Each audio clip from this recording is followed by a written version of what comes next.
As an IMG doctor, one of the mistakes that you can actually make is to assume that things are going to be done the same way it was done in your home country and this new country where you have just started working. I did not realize that the work culture in the UK is completely different from that of Nigeria where I was coming from. And this affected my job in the NHS. I struggled. Yes, I actually struggled. But until I started understanding how the system work, and then I was able to get around it because really, let's face it, it's all a game. It's all about how well you can actually play this game in your workplace. So in this video today, I'm going to be telling you about some of the UK work cultures that can actually affect you as an IMG. I mean, greatly affect you as a doctor working in the NHS. So if you're interested in this kind of discussion, then you want to wait till the end of this video. Hello, my name is Blessing, and I'm a doctor currently practicing here in the UK. And on this channel, I talk about doctors, I talk about medicine, and I talk about my journey as an immigrant doctor working in the NHS. This actually is something that I had to learn in a hard way, and that is why I'm sharing it here. I feel like it's something that, especially as an IMG doctor, you could actually get to a point where it begins to look like, okay, what exactly am I doing wrong? What exactly am I doing right? A lot of times, it's actually not even about your knowledge of medicine. It's not really about how you carry out your job as a doctor. It's actually about all the other things around it, like your relationship with other colleagues, about your communication with other colleagues, about and with patients. It depends on how you actually handle conflict and a whole lot of things around you, because this is what a lot of people will actually see from afar and will form an opinion about your person. And sometimes these opinions can actually last a very long time. The first thing is I'll start with communication. So back home in Nigeria, a lot of times when we are like maybe in a clinical meeting, it's usually like, oh, the consultant is like the top person, or you talk, then you expect that your senior registrar should talk. And a lot of time as a junior person, you don't talk except you are maybe asked a question or you are invited to talk. However, here in the UK, it's actually not like that. You are expected to participate in any conversation. You are expected to talk. So when you don't talk, it is assumed that it's either you don't have any interest in that conversation or you have no idea about what is being said. So, but really, look at it, it's actually reasonable. If we are having a discussion and you don't contribute, it's just easy for me to assume that, oh, maybe you're just not interested in what we are saying, or you don't even know what we are saying. But for me as a Nigerian, that is not true. Sometimes I completely know what you're talking about. I have a lot to say about it, but it might be inappropriate for me to actually talk if I have not been invited to actually share my opinion about it. So what I'm basically trying to say is that this difference in the cultures where you're coming from and this can actually interfere with your behavior. And so it might be considered that, oh, she doesn't talk, oh, she's not motivated, oh, she doesn't know so much about clinical stuff, whereas that is actually not the true situation. So the other part about communication is how you relate with colleagues, other people. Now there are ways that you actually respond to conversations. For example, it is normal, in short, it is something that you must learn how to do to compliment people. Maybe you see a new hair, you notice a new dress or a new look, maybe somebody changed the color of their hair or something. You have to learn how to compliment people. It's actually a very important part of conversation. Or sometimes you feel like, oh, this is workplace. Initially, when I started, I felt, oh, with my Nigerian mentality, when you're in the workplace, you are here to work. So get to work, do what you've got to do. We get to a board round, and the first set of discussions that we have is, how this was what happened yesterday. I went for a coffee with a friend, or my daughter did this and this, or I actually went to the cinema. Those are actually like the things that start the conversation. Or we actually start talking about the weather, how the weather has been so messy. And we can have that discussion for like the first 20 minutes of board round before we now actually get into like the proper clinical matter. Now, coming from Nigeria, that is not the case. And so if I come with that mentality, which was what happened to me, I came with that mentality. And so when they are saying all of those things, it feels like I'm out of place, like what exactly is going on here? And so I don't contribute. But eventually, I realized that when you find yourself in such a situation and you don't respond, it is just easy. Consider it to mean you're not friendly. Sometimes it can be considered as you're being rude, because everybody is contributing, everybody is saying nice stuff about this thing, and you are just there like, I don't bloody care about your hair. Like, what's my business with your hair? And it can be considered as you're being rude, you're being unfriendly, you don't have a good interpersonal relationship. Yes, I am telling you, it can actually be that deep. And you know why it is very important that you pay attention to all of these things? Because a very important part of your training, whether you're training or even in non-training jobs, is what we call a portfolio. And so a portfolio is more like it shows your competencies as a doctor. Oh, she's able to achieve this and that. So people, you are assessed by various professionals and then they put in their comments in that portfolio. A lot of times you don't have access to what is said or the comments that is made about you in your portfolio, but your supervisors, they do. And so there's usually a part of the portfolio called the feedback. There's usually like a feedback in any kind of portfolio. So now, this is usually the place where different professionals that are working within your team, they have the opportunity to actually say what they think about your person, about how you as a person, how you execute your job as a doctor, how you relate with the team. Do they find you to have the team spirit? Are you very professional? Do you communicate easily? They have the opportunity to actually make all of those comments. And seriously, some feedbacks can actually ruin the whole of your portfolio. Be something from your end to explaining what really happened, to give a better picture of what is going on, because if not, it could actually form an impression about you not being a good enough doctor. And this time around, we're not even talking about your clinical acumen, we're not talking about your clinical abilities, we are talking about you as a whole person. And that is why it is very important that you pay attention to these things in the workplace. Because another thing about communication that I actually feel like I learned in a very hard way was that when you are asked to do anything, as much as you should be very clear about your boundaries in the place of work. For example, let's say that was one thing I had to learn in the hard way, like learning to keep to my work time, like finish within your contracted hours. Now, when it comes to working as a doctor, it should never be a white and black thing. So you know that I'm supposed to finish at 5 and I'm supposed to go home at 5. Whatever happens afterwards, it is not my business. But then some days it might be appropriate for you to actually stay a little after 5 in order to ensure that things are sorted out before you go. Yes, but also keep in mind that that should not become the regular practice. That some days you should actually be willing to stay longer than your actual work time in order to ensure that things are done. It's not about, oh, you finish at 5 and I have to leave at 5.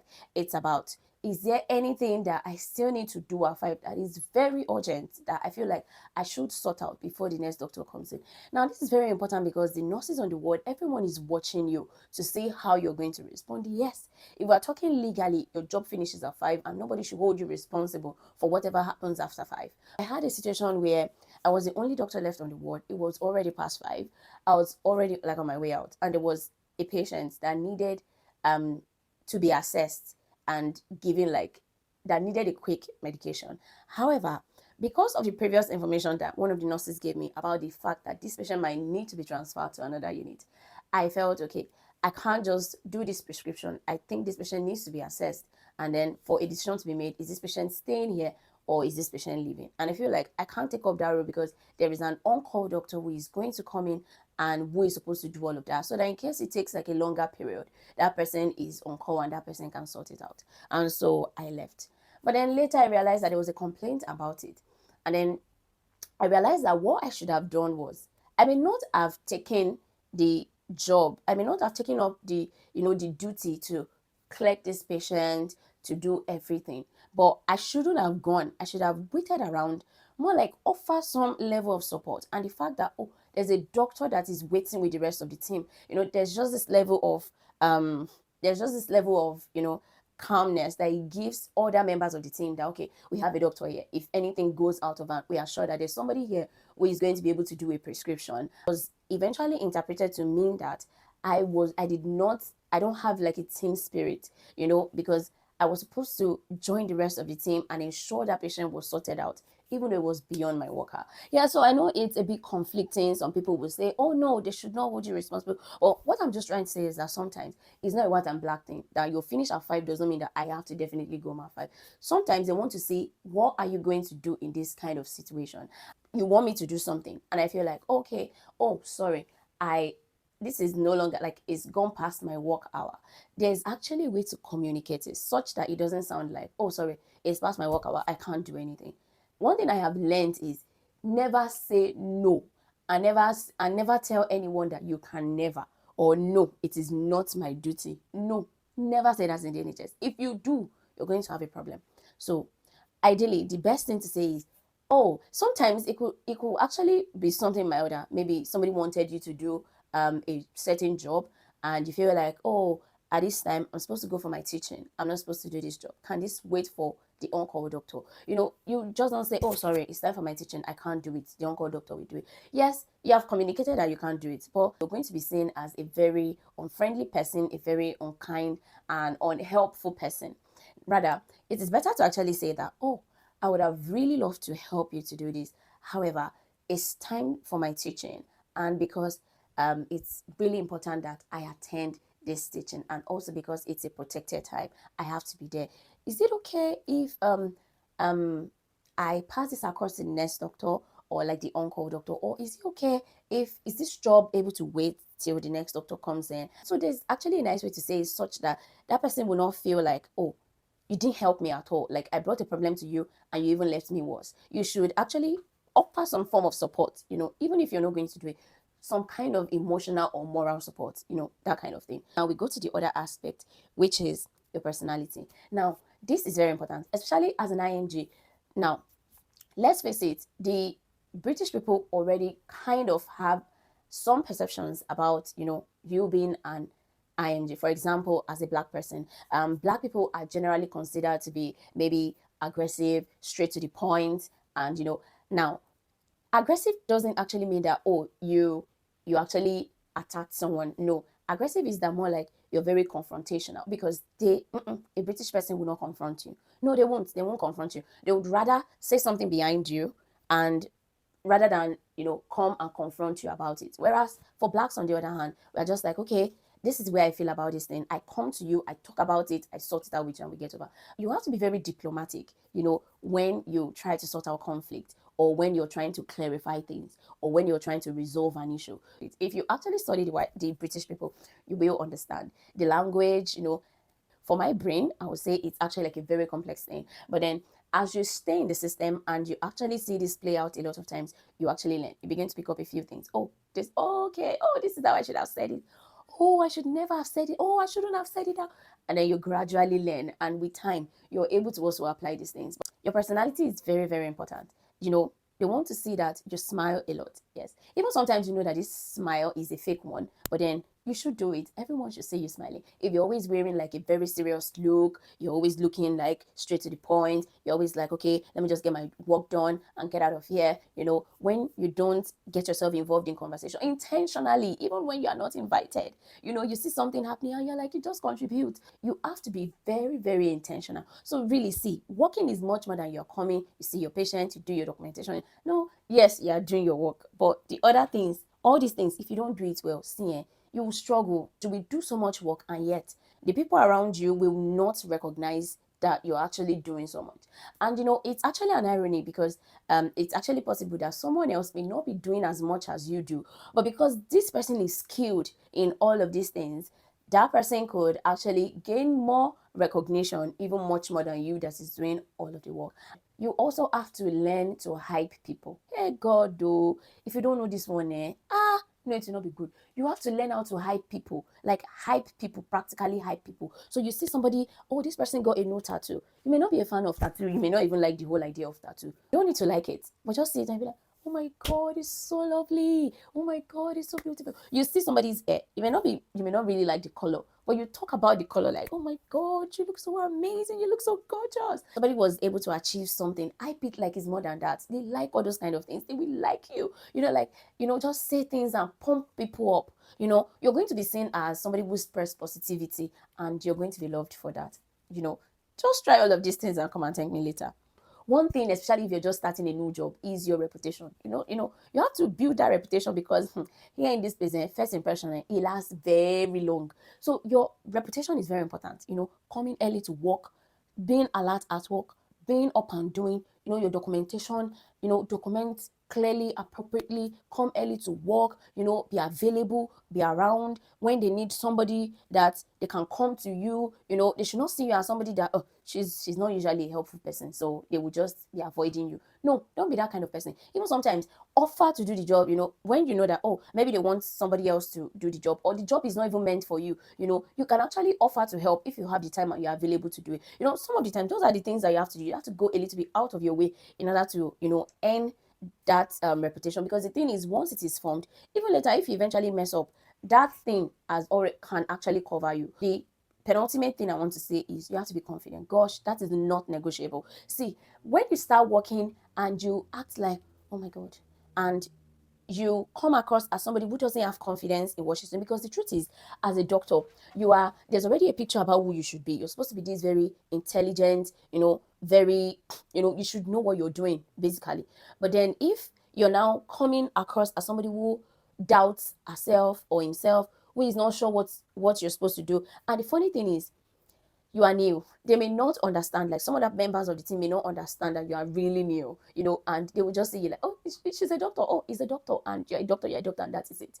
But then for some person who understand that you are new, they might give you some allowance, and all of that, and expect you to actually come around with time. I'm saying that even within your level of expertise, even within that level of competence that is expected of you, like based on your grade or your level, there should be some level of confidence. When you're talking about a patient, talk about it in a confident manner. When you're talking to other colleagues about patient care, patient treatment, even if you don't know what you're supposed to do and you would like to speak to a senior person, be confident about it. The final thing I want to say is, please, don't let over efficiency wound you to be that superhero. Please, in the NHS, don't do it.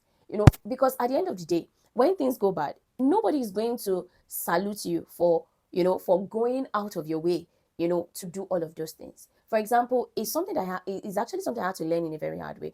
Back home in Nigeria, even when you're not feeling too well, you still want to show up at work because you feel like it's some level of loyalty. It just shows that you are very dedicated and all of that. And I came to the UK with that mentality, and then I remember there was this particular day I was not feeling well.